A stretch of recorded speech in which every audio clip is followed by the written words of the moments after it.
دۆخەکە ئاڵۆزە چاوەڕوانی ئاڵۆستریشی لێ ئەکرێت بارودۆخی جەنگی لە نێوان ئێران و ئیسرائیل تەنیا ئەم دوو وڵاتەی نەتەنیوەتەوە بە هەواڵ و بە زانیاری بەڵکو و تەواوی وڵاتانی ناوچەکە و وڵاتانی جیهانیش بەگشتی سەرقاڵی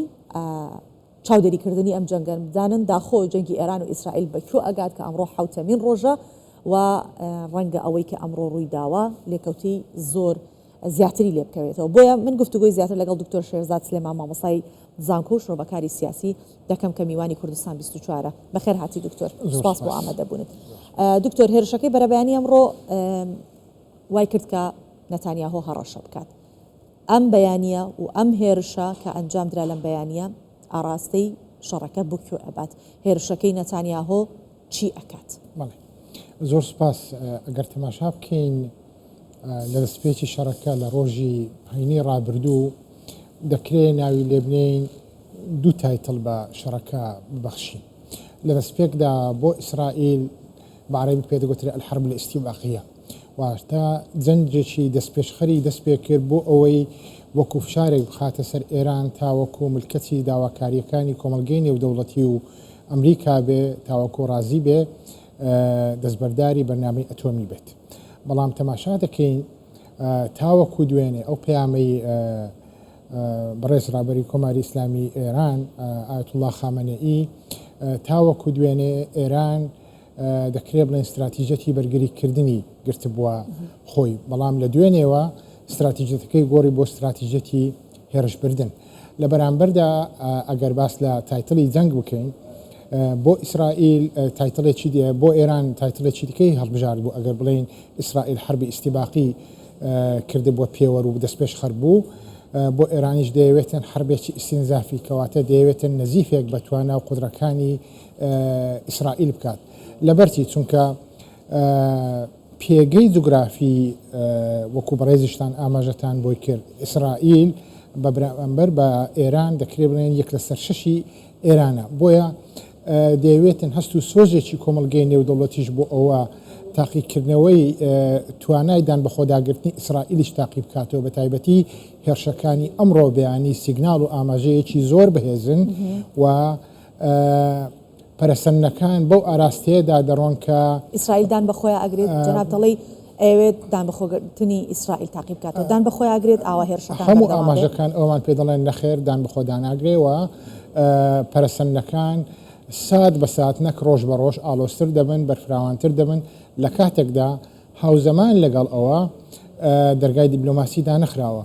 و هەموو چاوەکانیش لەسەر ئەو بڕیارن کە دۆنالد ترامپ سەرۆکی ئەمریکا بیدات، بەڵام ئەوش چاوەڕوانی ئەو دەکاتن ئەو کۆبوونەوەی بەیانی کە وەزیرانی دەرەوەی یەکێتی ئۆروپا لەگەڵ وەزیری دەرەوەی ئێران لە سویسرا ئەنجامی ددن لە کاتێکدا ئەو پاڵپشتیەی وەرگرتووە لە کۆبوونەوەکانی G7 کە چۆن هەنگاو بەهاوێتن بۆ قۆناغی داهات. باشە دکتۆر، دۆنالد ترامپ تاوەکو ئێستا باسی گۆڕینی سیستەمی حکومڕانی ئێرانی نەئەکرد، بەڵام لەم چەند سەعاتەی ئاخیرە باز لەوە کات ئەڵێ ڕەنگە ئەم سیستەمە بێتە گۆڕین، ئەم هێرشە بۆ هۆکاری ئەوەی کەوشتە بڵێت یاخود هەر پلانی ئەو بابەتە هەبووە یا دەیانویست بەس ئێران لاوازکەن. بەڵێ خۆی لە ڕاستیدا شتێک هەبوو جگە لەوانە لە زانستە سیاسیەکان پێدەگوترێت دیبلۆماسیەتی بەڕێوەبرنی قەیرانەکان. لە کاتێکدا بژاردەکان بۆ دانوستاندن زۆر دیاریکرا و سنووردارن. یەکێک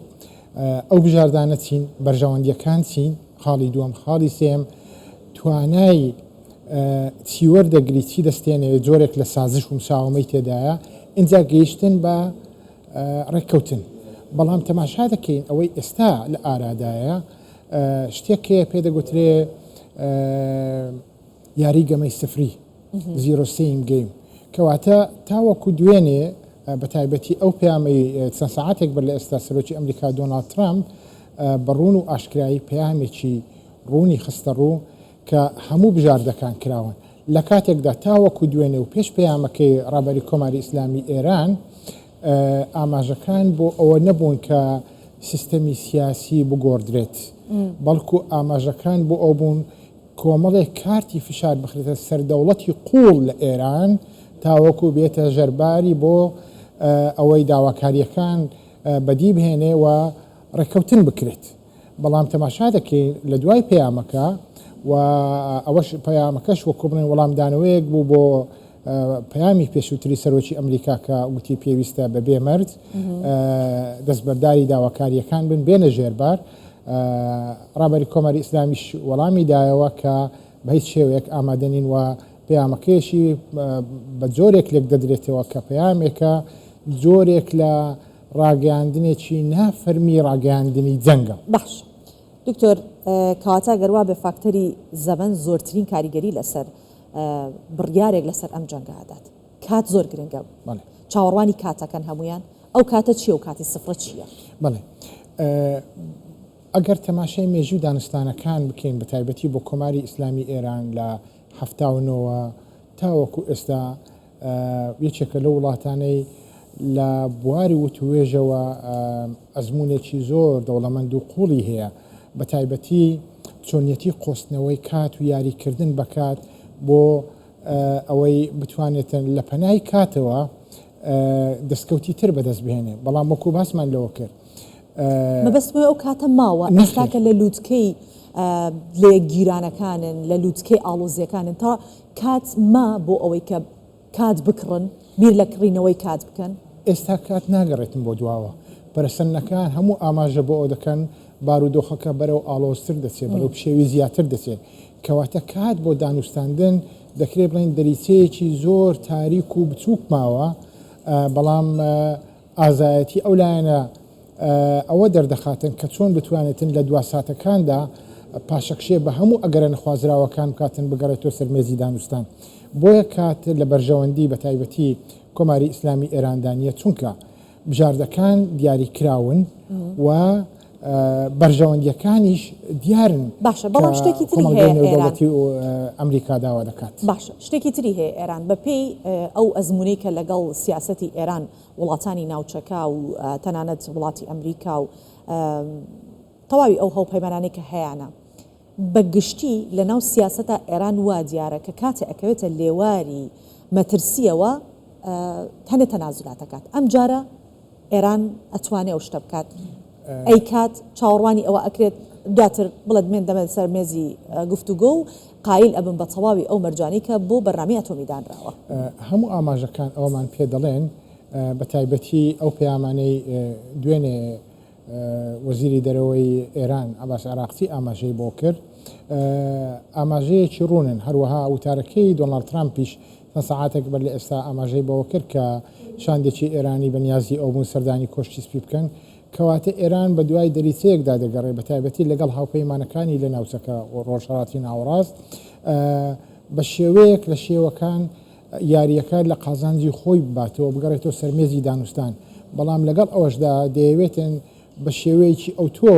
بگەڕێتەوە سەرمێزی دانوستان کە ڕووی ئەوەی هەبێتن کۆمەڵێک لە دەستکەوت بەدی بهێنێەوە تا ڕادەیەکیش هەندێک لە بەرژەوەندیەکانی ناڵێم هەمووان ئەگەر بۆ ئێستاش نەبێ بۆ کاتێکی تیگە لە ڕووی کاتەوە پاشەکشێ پێ بکات. باشە دکتۆر سبەینێ وەزیرانی دەرەوەی بەریتانیا فەڕەنسا ئەڵمانیا لەگەڵ عەباس عراقچی کۆ ئەبنەوە ئەمە ئەو دەریچەیە دەستپێکی ئەو دەریچەیە وابێ ئەو دەریچەیە لەگەڵ ئەوەشدا دەکرێ بڵین دواشانسی دیبلۆماسیەتە کە هەم بۆ ئێران هەم بۆ کۆمەلگەی نێودەوڵەتی بە تایبەتتریش بۆ ئیسرائیل و بۆ ئەمریکا کە بتوانێن لە دوای ئەوە هەنگاوی تر بهاوێن و ئەگەر تەماشای پەیامەکەی دۆناڵد ترامپیش بکەین یەکێک بۆ لەو پەیامانێک کە زۆر ڕوون و ئاشکرا بوو باسی لەوە کردگوتی هەموو بژاردەکان لە بەردەستمان کراون لەبەرچی چونکە تاوەکو ئێستا ئەمریکا و کۆمەلگەی نێودەوڵەتی دوو داواکاری هەبوو یەکێکیان تعدیلی سلوک هەموارکردنەوەی ڕەفتار دووەمینیان تعدیلی سیستەم لە کاتێکدا ئەوەی تاوەکو ئێستا دەگوزارێتن هەموو ئاراستەکان بۆ سیستەمی سیاسی ئێران نەبووە بەڵکو ئاراستەکان بۆ دەوڵەتی قوڵ بووە لە ئێران کە ڕابەر سەرپەرشتی دەکات ئەوی سوپای پاسداران و عقلی سیاسی و عقلی تەکنۆلۆژی کە یەکەمین ڕۆژی جەنگەکە دەستی پێکرد هاوزەمان لەگەڵ بە ئامانزگرتنی سەرکردە سەربازیەکان دەکرێ بڵین سەرکردە زانستی و ئەکادمیەکانی بواری ئەتۆمیش کردە ئامانز ئەمە ئاماژە و سیگناڵێکی بەهێزە کە ئەمریکا تەنها بە وەستاندن و ڕاگررتنی بەرنامەی ئەتۆمی ئێران ناوەستێ بەڵکو ئێستا سەقفی داواکاریەکانی زیاتر لەوە بەرز بۆتەوە لە پشت ئەوەش ناوێتن بۆ داهاتوێکی دوورمەوداش ئێران بیر لەو بکاتەوە کە بۆ بواری ئاشتیش بەرنامەی ئەتۆمی نەهەبێ نەپەرەی پێ بدات. ترامپ وتی کە سیستەما گۆڕین لە ناوخۆی ئێرانیش دەوترێت کە ڕەنگە ئەگەری ئەوە هەبێت کە ئەرتەش کودەتا بکات بەسەر سوپای پاسدارانە بەسەر سیستەمی ئێستاە تا چەندەم ئەگەرانە دروستن واتە تەنیا مەترسی لەسەر ئێران لە دەرەوە نیە لە ناو ناوخۆشە هەیە تاوەکو ئێستا ئەگەر تەماشای ناوخۆی ئێران بکەین جموجۆڵێکی وا بەدی ناکرێتن کە ئەو ئاماژانە وەکو بڵێن تێکەڵ چێژ بن لەگەڵ یەکتر لەبەرچی تاوەکو ئێستا جەنگەکە دەکرێت بڵین جەنجێکی سێبریانیە جەنجێکی دیجیتاڵیە جەنجێکە بە پێی هەموو پێوەرە زانستیەکانی زانستی سەربازی و زانستی سیاسی دەکرێت بڵین جەنجێکی تەکتیکیە بۆ بەدەستهێنانی کۆمەڵک ئامانجی استراتیژی ئەو ئامانجە استراتیژیانش دەیانەوێتن بۆ باسم لەوە کرد لە بیدای دەڵێم دیبلۆماسیەتی بەڕێوەبرنی قەیرانەکان ئێران دەیەوێتن لە ڕێگەی دروستکردنی قەیرانەوە درێژە بە بەڕێوەبرنی ئەو قەیرانانە کە پێشووتر هەبوون لە کاتێکدا کۆمەڵک ئاماژەی پێشووتر دەبووە ئێران سوودی لەوە بگرێت بە تایبەتی کوشتنی ئیسماعیل هەنیە لە تاران کوشتنی حەسەن نەسوڵڵە ئەوانە هەمووی ئاماژەیەک بوون بۆ پۆخستنی هەموو ئەو هاوپەیمانە پرۆکسیانەی ئێران کە ئێران لە سەرەتای هاتنێ سەر دەسەڵاتیەوە لە هەفتاونەوە ئاماژەی بەوە دەکرد کە تەزدیر و شۆڕش دەکات بۆیە ئاماژەکان بەو ئاراستەیە دەڕۆن کە ئەگەر ئێران بێوێتن پارێزگاری لە سیستەمی سیاسی خۆی بکات تەنها دەبێت ئەو ئێرانە بێ کە قەڵەمڕەوی و فەرمانڕەوەی بە چوار دەوری سنووری دیموکراتی وڵاتی ئێراندا هەبێ پەلوپۆنە هاوێتن بۆ دەرەوە. بەڵێ سبەینێ رووسیا چین و هەروەها پاکستان لە ئەنجومەنی ئاسایشی نێودەوڵەتی کۆ ئەبنەوە بۆ فشارخستنە سەر ڕاگررتنی ئەم جەنگە یاخود بەلاخستنی یا هەر بڕیارێکی دیکە لەم شێوانە پێت وایە کاریگەریە بێ لە بەرامبەردا ئێمە دەبێت تەماشا بکەین دووزل هێزەکەی ترچێن ئەمریکا و بەریتانیا دەکرێت وەکو کارتێکی فشار بەکاربهێنرێتن و